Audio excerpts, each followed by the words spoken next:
Kamusta mga kaswerte? Narito ang ating paya at sumada sa Petsada November 25. Ito po ay araw ng Lunes. Advance paya at sumada mga kaswerte.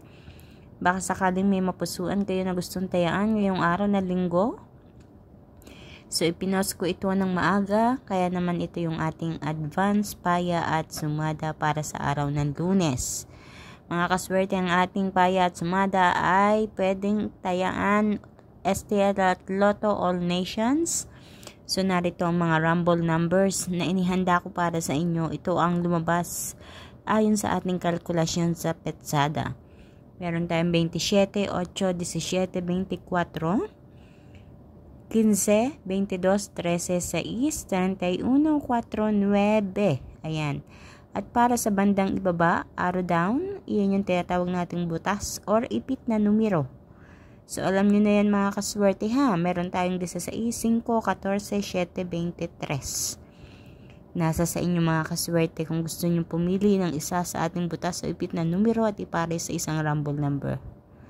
Pero dito pa lang sa ating butas na numero, lumalabas po talaga. Di yan kumukuha ng pares sa ibang mga lugar.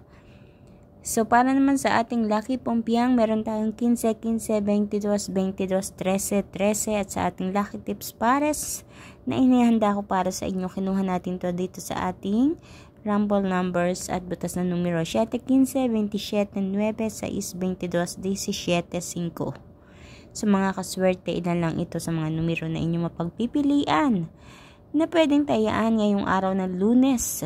Ayan, kaya naman good luck sa inyo mga kaswerte. Medyo nitong mga nakaraang araw, malimit lumabas ang ating mga numero sa lugar ng Quezon, Laguna. Ayan, Batangas, lumalabas din siya ha. At sa mga Pangasinan, Pampanga, ayan, lumalabas yung ating mga numero. Sa Manila din, So, natutuwa naman ako at nagsisilabasan diyan ng mga numero. Yun nga lang, hindi nagpapares doon sa mga numero na inyong kinukuha at tinatayan.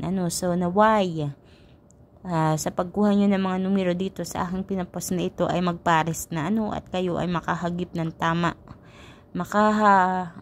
Magkaroon ng kaperahan sa pagtaya. Ayan. Kaya naman mga kaswerte, please don't forget to like my video, to share or ibahagi natin ang video ito para mapanood ng iba natin mga kaswerte na mahilig tumaya sa STL at Lotto. Ganon din naman, huwag kalilimutang i-follow ang Facebook page My OFW Life, pati rin ang YouTube channel ko na My OFW Life din po. Nagpo-post din po ako dyan.